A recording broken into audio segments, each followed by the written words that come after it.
Hello नमस्कार साथियों, आप सभी का स्वागत है एक बार फिर से आपके अपने यूट्यूब परिवार में। तो साथियों, आज की इस क्लास में हम आपके लिए यूपी पुलिस कांस्टेबल परीक्षा के लिए टॉप 20 जीके के ऐसे सवाल जो आपके परीक्षा में बार बार पूछा जा रहा है साथियों। तो ये क्लास आपके लिए रामबाण साबित हो सकता है 17 और 18 फरवरी के लिए। तो साथियों, इस क्लास में केवल टॉप 20 सवाल कराएंगे। आप प्लीज़ इसी को पढ़ के ही जाइएगा, जरूर से पढ़ के जाइएगा। इसी क्लास में से आपको 2-3 सवाल फंस सकता है। तो चलिए दोस्तों, बिना समय गवाए आज का प्रश्न पहला देखते हैं और काफ़ी जल्दी लेंगे। इस क्लास केवल 6 से 7 मिनट का होने वाला है, प्लीज़ जरूर देखिएगा पूरा साथियों। तो देखिए प्रश्न पहला क्या दिया है, अंबुबाची मेला कहाँ आयोजित किया जाता है। तो बताइए साथियों, अंबुबाची मेला कहाँ पर आयोजित किया जाता है। तो गुवाहाटी में। कहाँ पर साथियों? गुवाहाटी में किया जाता है। तो 1 का आपका क्या हो जाएगा? डी बिल्कुल साथियों करेक्ट ऑप्शन हो जाएगा। तो चलिए क्वेश्चन नंबर अगला बताइए, फियरलेस गवर्नेंस पुस्तक के लेखक कौन है। तो बताइए साथियों, फियरलेस गवर्नेंस पुस्तक के लेखक कौन है? आपको पता होना चाहिए, किरण बेदी है। कौन है साथियों? किरण बेदी है। तो 2 का ऑप्शन ए क्या है साथियों? बिल्कुल करेक्ट ऑप्शन है। तो चलिए क्वेश्चन नंबर अगला बताइए। तो बताइए, भारत में कितनी भाषाओं को शास्त्रीय भाषाओं का दर्जा प्राप्त है। तो बताइए साथियों, भारत में कितनी भाषाओं को शास्त्रीय भाषाओं का दर्जा प्राप्त है? 5, 7, 4 या 6? तो बताइए कितनी भाषाओं में शास्त्रीय भाषाओं को दर्जा प्राप्त है। तो साथियों 6। कितने साथियों? 6। इसका मतलब ऑप्शन आपका क्या है? डी बिल्कुल करेक्ट ऑप्शन है। तो चलिए क्वेश्चन नंबर अगला देखते हैं क्या दिया है। तो देखिए, मिजोरम की राजधानी कौन सी है।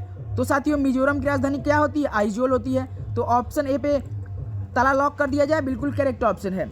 तो क्वेश्चन नंबर अगला देखिए, जीएसटी कितने प्रकार की होती है। तो साथियों बताइए, जीएसटी कितने प्रकार की होती है। तो पूरे 4 प्रकार की होती है। कितने प्रकार की साथियों? 4 प्रकार की। इसका मतलब ऑप्शन डी क्या हो जाएगा?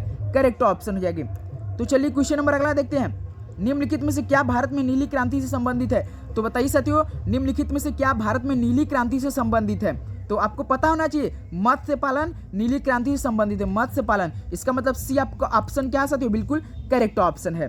तो चलिए क्वेश्चन नंबर अगला देखते हैं, निम्नलिखित में से कौन सा देश क्षेत्रफल में भारत से बड़ा नहीं है। तो साथियों देखिए, आपसे पूछ दिया कौन सा देश क्षेत्रफल में भारत से बड़ा नहीं है साथियों। तो फ्रांस नहीं है साथियों, फ्रांस। ऑप्शन डी बिल्कुल करेक्ट ऑप्शन। आप जब भी आप यूपी पुलिस कांस्टेबल परीक्षा हाल में बैठे, आप प्लीज सवाल पढ़िएगा, उसके बाद ऑप्शन पढ़िएगा, तभी जवाब दीजिएगा, तुक्का नहीं मारिएगा। 0.5 माइनस मार्किंग रहेगा, आपको पता होना चाहिए। तो प्लीज ध्यान से। तो चलिए क्वेश्चन नंबर अगला बताइए।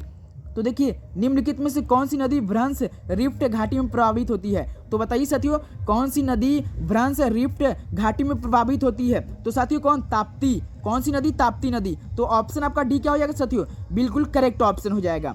तो चलिए क्वेश्चन नंबर अगला बताइए, राष्ट्रकूट वंश का संस्थापक कौन था। तो साथियों, राष्ट्रकूट वंश का संस्थापक कौन था?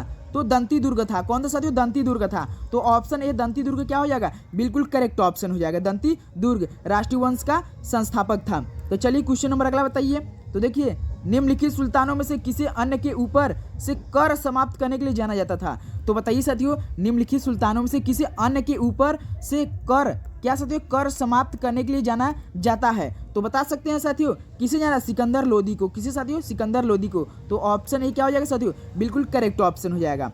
तो चलिए क्वेश्चन नंबर अगला देखते हैं। तो देखिए, निम्नलिखित में से किसने वर्ष 1784 ईस्वी में एशियाटिक सोसाइटी ऑफ बंगाल की स्थापना की।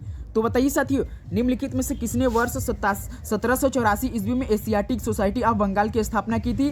तो साथियों सर विलियम जोन्स ने की थी। किसने साथियों? सर विलियम जोन्स ने की थी। तो ऑप्शन भी अब क्या क्या हो जाएगा साथियों? बिल्कुल करेक्ट ऑप्शन हो जाएगा। तो चलिए क्वेश्चन नंबर, इस सवाल का जवाब बताइए। क्वेश्चन नंबर 12, किस पंचवर्षीय योजना में कृषि ने ऋणात्मक वृद्धि दर प्रदर्शित की थी। तो बताइए साथियों, किस पंचवर्षीय योजना में कृषि ने ऋणात्मक वृद्धि दर प्रदर्शित की थी। तो साथियों कौन सी? तो तीसरी पंचवर्षीय योजना में। किसने साथियों? तीसरी पंचवर्षीय योजना में। तो ऑप्शन आपका ए ऑप्शन क्या हो जाएगा साथियों? बिल्कुल करेक्ट ऑप्शन हो जाएगा। तो चलिए क्वेश्चन नंबर अगला बताइए।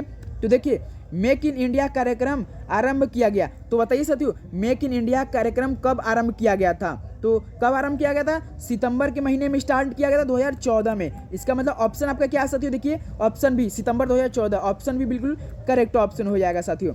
तो क्वेश्चन नंबर अगला देखिए।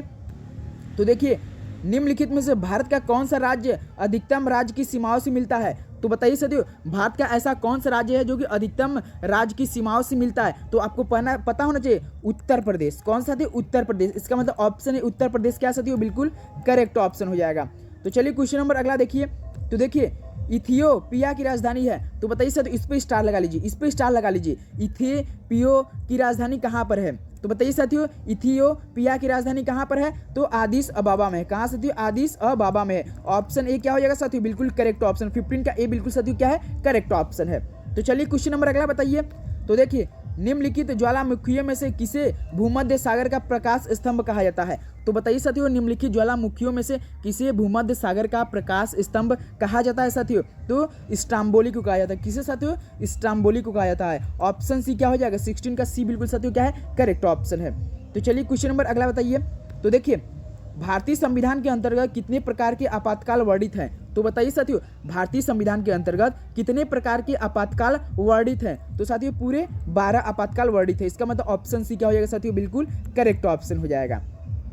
तो क्वेश्चन नंबर अगला देखिए, हाल ही में उत्तर प्रदेश का पहला मिशन शक्ति कैफे जिले में खोला गया है, तो बताइए साथियों हाल ही में उत्तर प्रदेश का पहला मिशन शक्ति कैफे किस जिले में खोला गया है, तो साथियों गोंडा में खोला गया है। कहाँ साथियों, गोंडा में। तो 18 का आपका सी बिल्कुल क्या हो जाएगा साथियों, करेक्ट ऑप्शन हो जाएगा। तो क्वेश्चन नंबर अगला देखिए। तो देखिए शिवा के जी का जन्म कब तथा उन्हें छत्रपति की उपाधि किस वर्ष प्रदान की गई थी, तो साथियों बताइए शिवाजी का जन्म कब हुआ था और उन्हें छत्रपति की उपाधि किस वर्ष प्रदान की गई थी, तो साथियों एक तो उनका जन्म 1627 में हुआ था और उनको उपाधि कब दी गई थी, 1674 में। इसका मतलब ऑप्शन देखिए 1627 1674 किस में है, 1627 सी में भी है, 1661, लेकिन ऑप्शन डी देखिए 1627 1674 क्या है, ऑप्शन डी आपका बिल्कुल करेक्ट ऑप्शन है साथियों। तो क्वेश्चन नंबर अगला देखिए क्या दिया है, poverty and un British rule India नामक पुस्तक के लेखक कौन है, तो बताइए साथियों poverty and un British rule India नामक पुस्तक के लेखक कौन है, तो बता सकते हैं दादा भाई नौरोजी हैं। कौन सा, दादा भाई नौरोजी है। 20 का ऑप्शन है क्या हो जाएगा साथियों, बिल्कुल करेक्ट ऑप्शन है। तो साथियों इस क्लास में ऐसे सवाल आपके यूपी पुलिस कांस्टेबल परीक्षा कराएं, टॉप 20 सवाल क्या है, लेकिन साथियों मोस्ट इंपॉर्टेंट सवाल होने वाला है। तो चैनल पर नए तो सब्सक्राइब कर लीजिए साथियों। कल एक और वीडियो ऐसे ही आएगा, आप 2-3 दिन अब मतलब काली, आज तो 15 तारीख, कल 16 हो जाएगा, लेकिन 17 को सुबह में भी अपलोड होगा। तो चैनल पे नहीं तो सब्सक्राइब कर लीजिए साथियों। ऐसे आपके लिए लगातार क्लास कराया जा रहा है। अभी तक आपने हमारे चैनल पे एक बार जाकर देखिए, काफ़ी लगातार आपके लिए प्रैक्टिस सेट प्रीवियस ईयर कराया जा रहा है। आपको फायदा होने वाला, काफ़ी जल्दी हम 100 सवालों का करा रहे हैं साथियों। उस पर चैनल पे नहीं तो सब्सक्राइब कर लीजिए। तो चलिए मिलते हैं अगली वीडियो में, तब तक के लिए जय हिंद जय भारत।